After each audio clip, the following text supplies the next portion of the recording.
Alors aujourd'hui, on va vous proposer l'audition de l'association Sémaphore. Et donc je suis avec André Fertier de l'association Sémaphore et avec Alexandre du groupe de travail handicap de Paris en commun.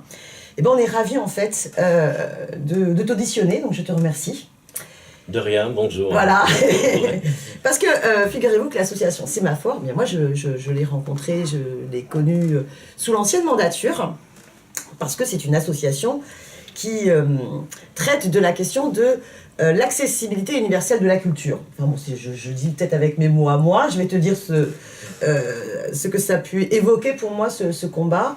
C'est-à-dire considérer que quand on parle de la question de l'accessibilité des personnes en situation de handicap, il ne faut pas simplement voir la personne avec son fauteuil roulant qui se déplace dans une rue. Cette question-là de l'accessibilité au handicap moteur dans la ville est très importante, hein, je ne veux pas la dénigrer, mais on oublie souvent qu'il y a plein de handicaps différents et que la question de l'accessibilité, c'est pas simplement pour le déplacement, c'est pas simplement pour l'accès aux soins, c'est pas simplement pour l'accès à l'éducation, mais c'est aussi l'accès à la culture.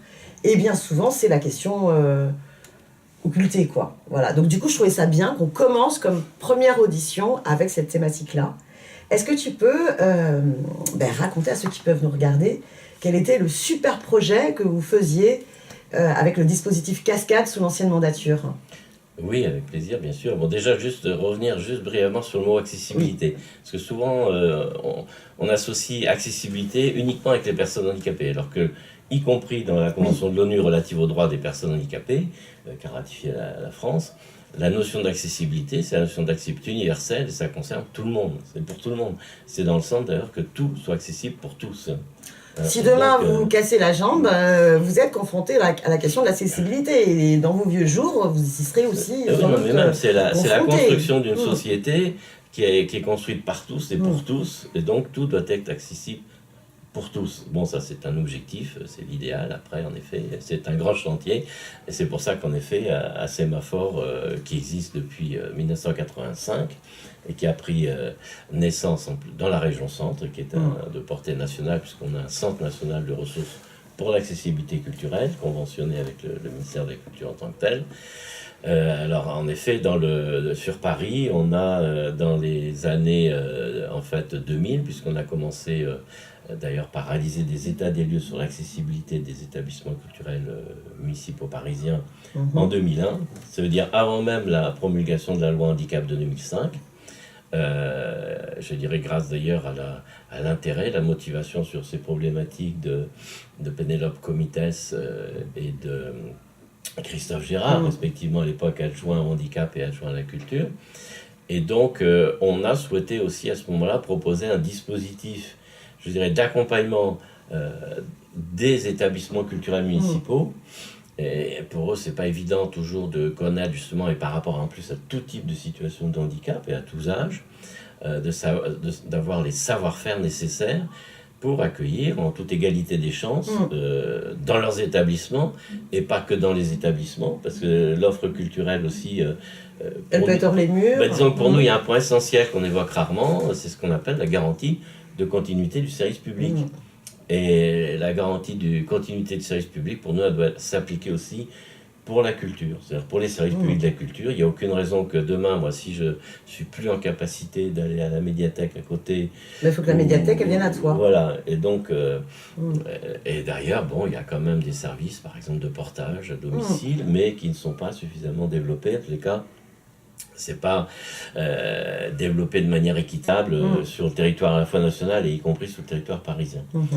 Donc on avait proposé de mettre en place avec la ville de Paris un dispositif Cascade dont le nom pouvait prêter un petit peu à confusion d'ailleurs, parce que donc ça voulait dire cellule d'assistance et de services culturels à domicile, mais je dis à confusion parce que l'idée en effet c'était que l'accès à la culture, on pouvait l'apporter à domicile, mais on pouvait aussi accompagner les personnes vers l'extérieur, vers les lieux de culture. Et puis avec au cœur de la convention qui nous a liés avec la ville de Paris, donc je le redis, il y avait cette notion d'accompagnement des établissements et des services culturels publics, c'est-à-dire aussi bien d'ailleurs les bibliothèques, les musées, les sites et monuments d'ailleurs, même là c'était avec une convention qu'on avait avec le Centre des Monuments Nationaux, et puis aussi donc les conservatoires, les théâtres. Mais c'est vrai qu'à l'époque, André, moi ce qui m'avait marqué, c'est que tu me disais, mais écoute, il y a 10 000 personnes à peu près dans le 20e arrondissement, par exemple, en situation de handicap. Si on ajoute les personnes âgées en situation de perte d'autonomie, ou bien des personnes qui, à un moment donné, du fait d'un accident de la vie, perdent leur autonomie ponctuellement, on se rend bien compte que si votre association devait, entre guillemets, prendre par la main chaque personne pour les accompagner ou en tant que structure, être, entre guillemets, sur de l'offre culturelle, de toute façon, ça ne fonctionnerait pas.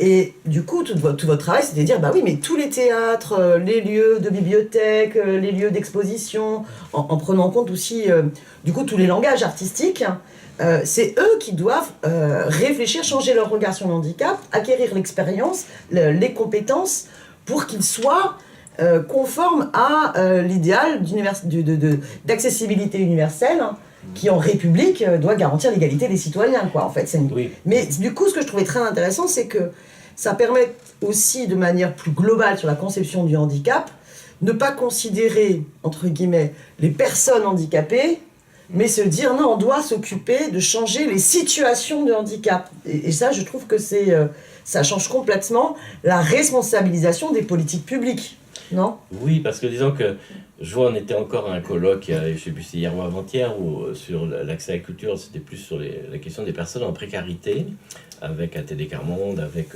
la Fédération des acteurs de la solidarité, notamment. Et ce qui me frappe toujours, c'est que on voit bien qu'en France, si des gens sont dans des situations de grande difficulté, de précarité, de handicap, des personnes âgées en perte d'autonomie, etc., la vision aujourd'hui des porteurs des politiques publiques, et aussi, malheureusement, je dirais même, ça c'est plus grave, je trouve, de ceux qui travaillent pour lutter contre l'exclusion, c'est de se dire, ces personnes-là relèvent de projets. C'est-à-dire que du coup, il y aurait d'un côté une catégorie de citoyens qui ont accès à la culture dans le cadre du droit commun, c'est-à-dire à une offre pérenne. Ouais. C'est-à-dire qu'on n'attend pas, j'ai pas à attendre a priori qu'il y ait un projet pour moi pour pouvoir bénéficier de l'accès au livre à lecture, ou d'aller voir un film dans une salle de cinéma, ou d'aller prendre un cours de guitare à la MJC. J'ai pas à attendre qu'il y ait un projet pour moi. Mais par contre, ceux qui sont dans une grande précarité, ou qui sont lourdement handicapés, ou qui sont résidents dans une EHPAD, la philosophie qui existe aujourd'hui, c'est celle-là. C'est-à-dire de dire, oui, vous inquiétez pas, oui, on fait quelques projets, on a 5-6 projets cette année pour des gens là dans une EHPAD. Alors quand on regarde l'ensemble des EHPAD, même sur Paris, mais sur le plan national c'est pareil, dans la réalité, si on lit d'ailleurs l'étude du CREDOC de 2017, ça est récente, 2017 commanditée par le ministère de la Culture, vous avez une chance sur deux au niveau des maisons de retraite qui est une action d'un service public de la culture, d'une bibliothèque par exemple, mais d'une action. C'est-à-dire que même dans l'enquête, pour moi c'est un symbole extrêmement grave, lourd de sens, c'est que dans l'enquête du CREDOC, ils n'ont jamais même demandé est-ce que votre offre est accessible aux résidents d'une EHPAD. Ils disent est-ce que vous menez une action. Ça sous-entend qu'on considère aujourd'hui, même au niveau des études qui sont réalisées et qui sont commanditées, que ce n'est pas l'ensemble de l'offre culturelle d'une bibliothèque qui est censée être accessible, c'est éventuellement, oui, qu'il y ait une action, quoi. Donc là... Donc on se donne bonne conscience sur un... On se donne bonne conscience parce on a fait un rapport, on a mis une action, quoi. Voilà, mais on a fait une action. Et en plus, dans cette étude, il est indiqué que très massivement, les actions qui sont menées ne sont pas inscrites dans le projet de l'établissement. C'est-à-dire que c'est des actions qui reposent sur l'initiative d'une bibliothécaire, parce elle a un enfant autiste, alors elle connaît un IME, etc., ou une maison d'action. Qu'est-ce qu'on appelle une action, en fait, concrètement ? Alors une action, en effet, ça peut être une fois dans l'année qu'il y a un conférencier qui intervient dans la bibliothèque et qui va intervenir aussi à ce moment-là, ou un conteur, par exemple, qui va intervenir aussi dans l'EHPAD. Ou c'est le fait qu'en effet, il y a peut-être de temps en temps un volontaire civique qui va faire un peu de portage, mais il va toucher combien de personnes sur les 130 personnes, par exemple, malades d'Alzheimer dans l'EHPAD ? Ça, on ne sait pas. Et puis ça peut être qu'une fois dans l'année. Ça peut être une fois dans l'année, ça peut être 3 fois, ça peut être 2 fois. En fonction des stagiaires qu'on trouve, quoi. Voilà, exactement. Donc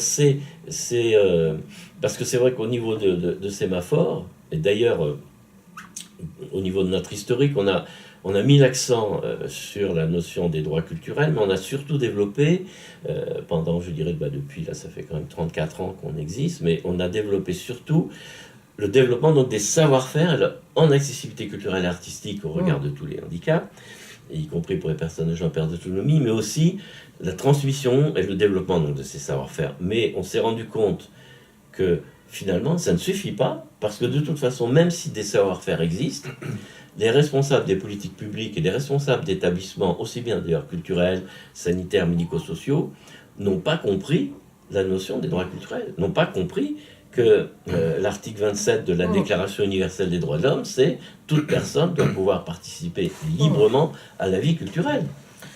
Et que aussi, ça relève de toute façon de toutes les lois, y compris celle de 2008 sur la discrimination. Mais est-ce qu'on peut parler aussi du fait que dans le handicap est largement toujours axé sur le médical, que ce soit dans les structures, dans les EHPAD, on médicalise le problème et il est uniquement médical. C'est-à-dire que ce sont les médecins, mais il n'y a pas les d'autres acteurs qui rentrent en compte. Alors, non seulement on peut en parler, mais c'est-à-dire que la rapporteure spéciale de l'ONU concernant justement les droits des personnes handicapées, là, il y a 1 an et demi, a dénoncé justement le fait que la France, en matière de handicap, a une approche fondamentalement médicale et non pas par les droits.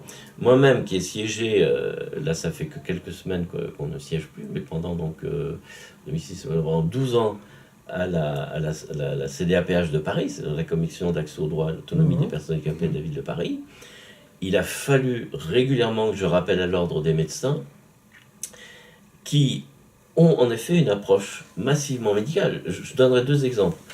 Par exemple, dans ce qu'on appelle le projet de vie, c'est-à-dire que dans le dossier que peut remplir une personne handicapée quand elle demande des aides, il y a, alors malheureusement, il n'y a même pas inscrit aujourd'hui les loisirs et culture. Il y a inscrit donc quand même une partie qui s'appelle la vie sociale. Dans la vie sociale, j'ai vu plusieurs fois, qu'est-ce qui était marqué dans la vie sociale? C'était des heures pour aller chez le kiné et chez l'orthophoniste.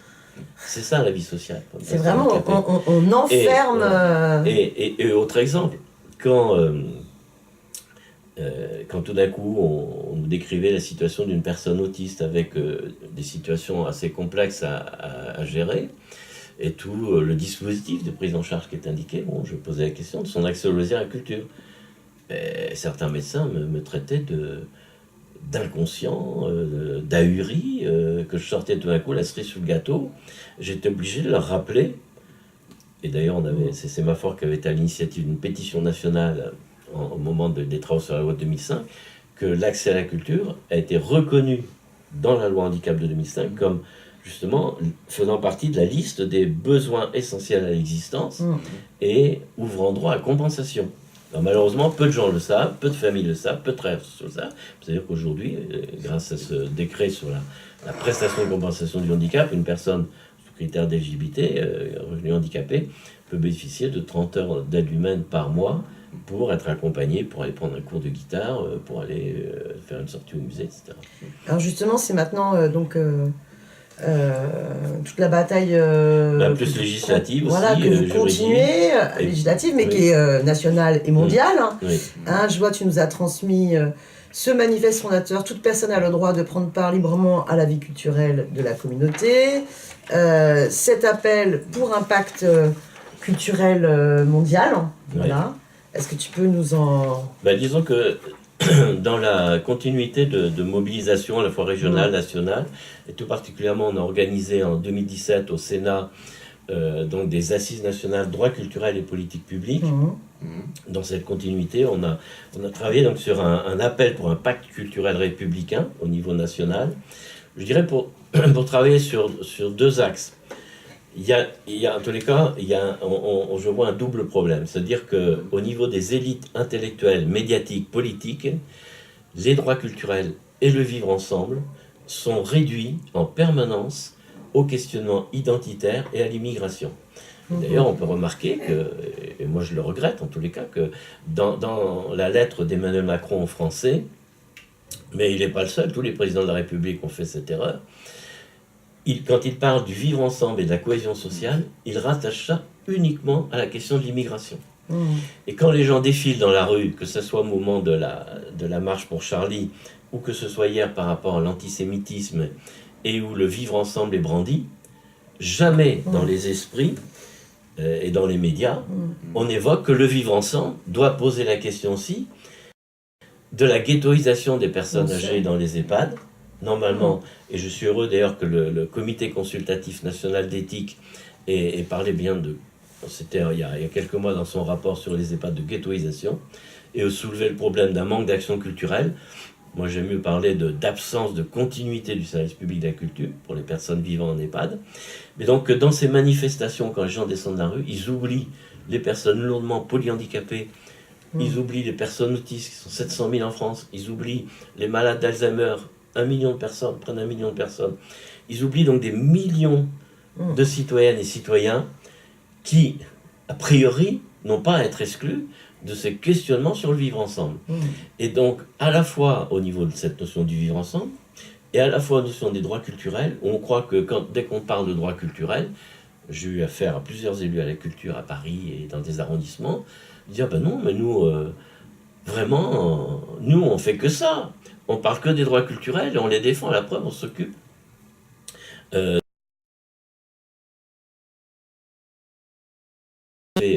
plus que bien accueillis, respectés dans leur dignité d'être humains, et y compris sur leur plan de leur identité culturelle. Mais je souhaite que quand on parle des droits culturels, on n'oublie pas les droits des personnes dites les plus vulnérables. Je dis dites les plus vulnérables parce qu'à mon avis, souvent, ce sont les élites, y compris politiques, on le voit bien, qui sont vulnérables. Mais en tous les cas, au niveau des droits culturels, que l'on n'oublie pas ce droit de participer à la vie culturelle de la communauté, qu'ont les personnes handicapées, qu'ont les personnes âgées en perte d'autonomie, et aussi les personnes en grande précarité. Et aussi, en effet, les personnes issues de la diversité. C'est pour ça qu'on lance cet appel pour un pacte culturel républicain, pour qu'enfin, on brise cette omerta, et que dans les médias nationaux, moi j'interpelle tous les partis politiques de quelque groupe que ce soit, pour qu'enfin on parle de ce sujet, que l'on parle de ce sujet, que ces discriminations culturelles sont insupportables. D'ailleurs, nous, on évoque aussi souvent, et ça c'est aussi c'est hallucinant, il y a des milliers de personnes en France qui ne bénéficient que de soins, qui n'ont accès qu'à des soins de nursing. C'est-à-dire qu'ils ne sont considérés qu'au regard de leurs seules données biologiques. Ils sont considérés finalement comme des tubes digestifs. C'est hallucinant. C'est la négation de la personne en tant que telle, quoi. Voilà. On réduit la personne à sa pathologie, au suivi de sa pathologie, au lieu de prendre en compte... Et à son corps, on est qu'un objet de soin. La personne... et ses besoins de rencontres sociales, d'émancipation, de liens, d'exister. D'exister. Moi, j'aime beaucoup citer l'anthropologue Charles Gardou, qui d'ailleurs fait partie aussi de notre comité éthique, scientifique et culturel qui soutient cet appel, qui dit « Soigné par tous, on peut mourir de n'exister pour personne ». Et je pense que c'est très important d'avoir ça à l'esprit. Et donc, au niveau des politiques public, j'aime mieux dire politique publique qui impacte la possibilité d'accès, de participer à la vie culturelle, que de parler uniquement des politiques culturelles, parce que, en effet, les personnes qui sont dans les EHPAD, par exemple, pour leur accès à la vie culturelle, ne dépendent pas que des politiques culturelles. Elles dépendent aussi des politiques de la santé, mais on crève du cloisonnement, voilà. Parce que... Et il faut, en effet, tu as raison... à cloisonner la culture dans ces lieux, entre guillemets, on ne s'occupe pas de son accessibilité à toutes et tous, et à cloisonner les EHPAD comme des lieux quasi de soins de personnes en perte d'autonomie, on ghettoise les personnes âgées et on les exclut de la société. Quoi. Alors qu'il y a plein de solutions possibles. À titre d'exemple, à Nîmes, par exemple, dans un grand centre gérontologique, ils ont implanté une bibliothèque municipale et ouverte à tout le monde.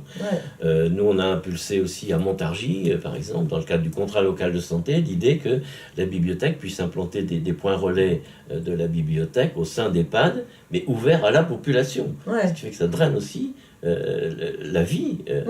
Et donc, quand des personnes, c'est pas évident de sortir 130 personnes lourdement polyhandicapées par voie de l'établissement, il faut qu'il y ait un double mouvement. Faut pas non plus qu'il y ait que la culture qui aille dans l'établissement. Il faut aussi qu'il y ait les gens du quartier qui puissent aller dans ces établissements, partager. Mais du coup, on voit que quand on construit comme ça un projet, on finit par...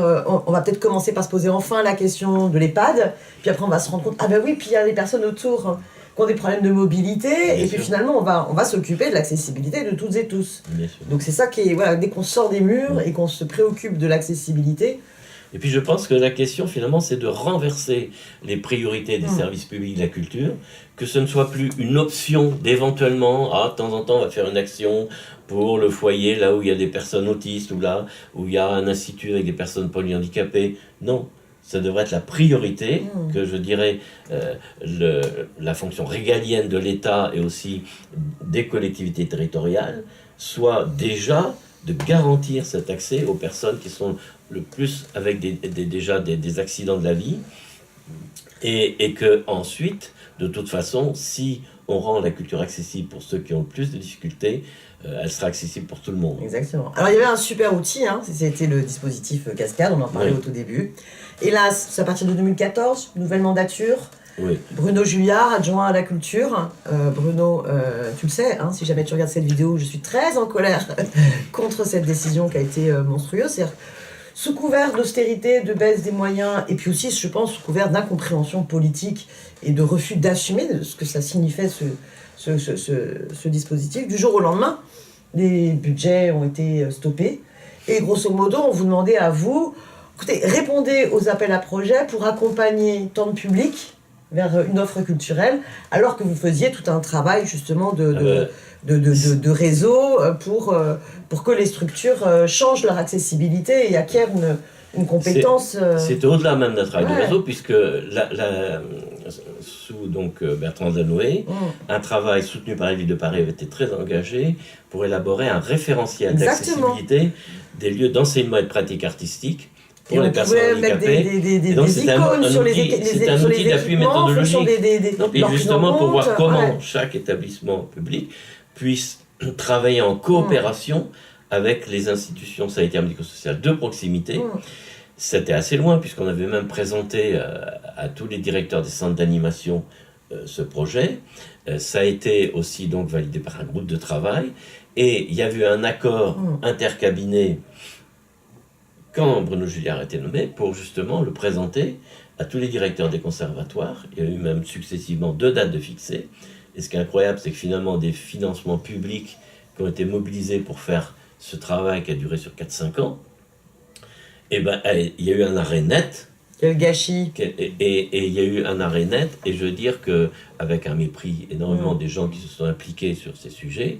Et puis surtout, ce qui est choquant, c'est qu'il n'y a rien eu en remplacement. Parce que moi, je peux comprendre qu'un élu, c'est son droit, dise je pense qu'il y a une meilleure manière de procéder. Voilà, moi j'ai une autre approche. Mais là, il n'y avait aucune approche.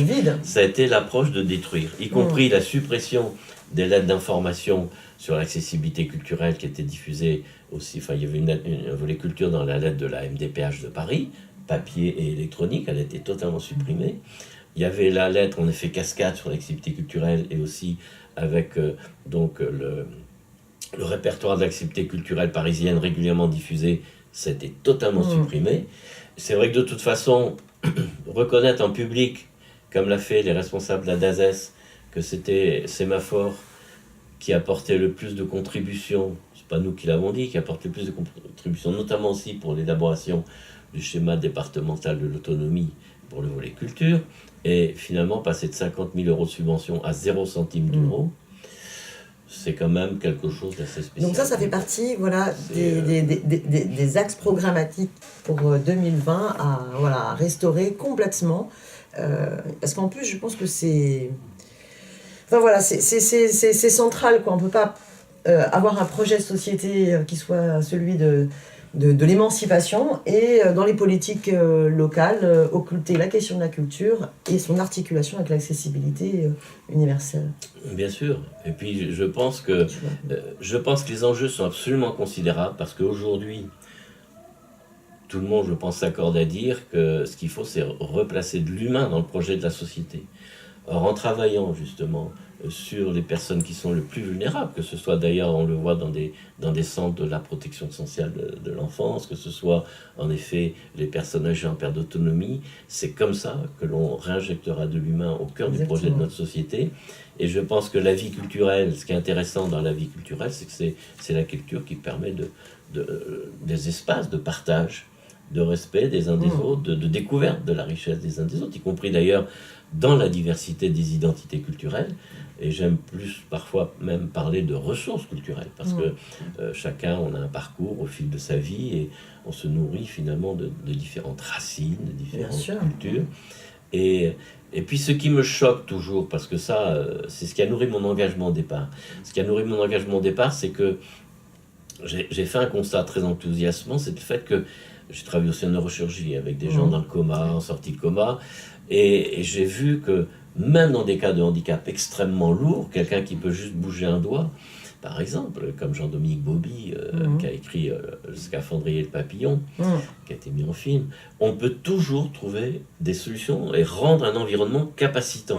Donc trouver des solutions. J'ai vu aussi combien de fois des personnes âgées qui croupissent au fond d'un lit, mais si vous les mettez en situation parfois devant un clavier numérique avec des sons qui les intéressent, qui finalement vous rendez compte que la personne finalement a encore beaucoup de capacités insoupçonnées.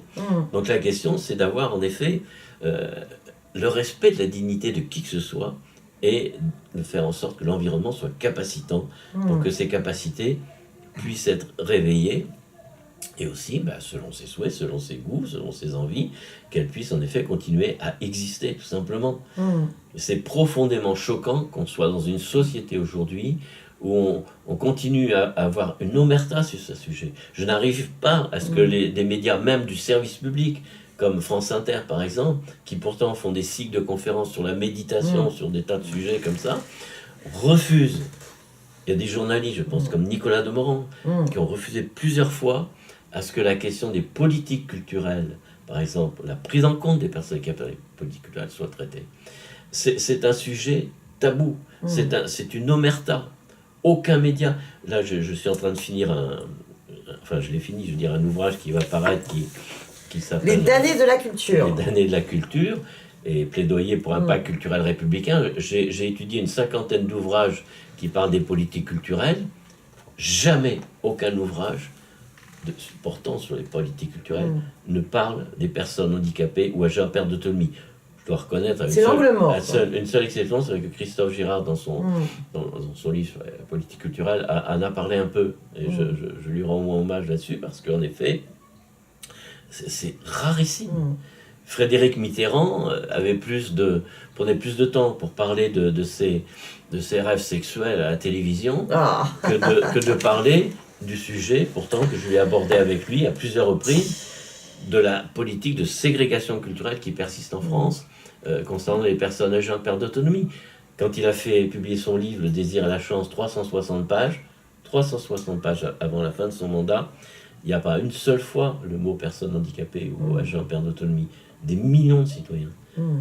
On est face, et moi j'interpelle vraiment tous les responsables des partis politiques, et tous ceux aussi bien sûr de la France Insoumise, des différentes composantes aussi de la France Insoumise, pour que enfin on puisse introduire dans des articles, dans des livres, dans des tribunes, dans des émissions, qu'on parle de ce sujet. Il faut arrêter les ségrégations culturelles, les politiques de ségrégation culturelle. On n'est pas uniquement face à un échec de la démocratisation.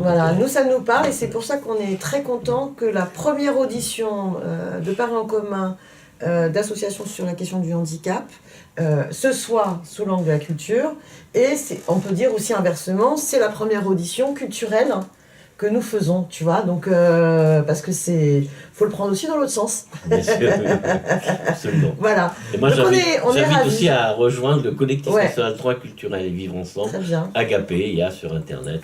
On va partager. Voilà, on va faire partager. Voilà. On a une porte-parole, une ambassadrice, qui est quelqu'un qui a 95 ans et qui continue à enseigner le chant à des comédiens et des chanteurs très, très professionnels ou amateurs. Et ce qui montre justement si cette énergie qui reste toujours possible jusqu'au bout de la vie. Super, écoutez, on va continuer à bosser toutes ces thématiques. Et puis on vous dit à la prochaine audition.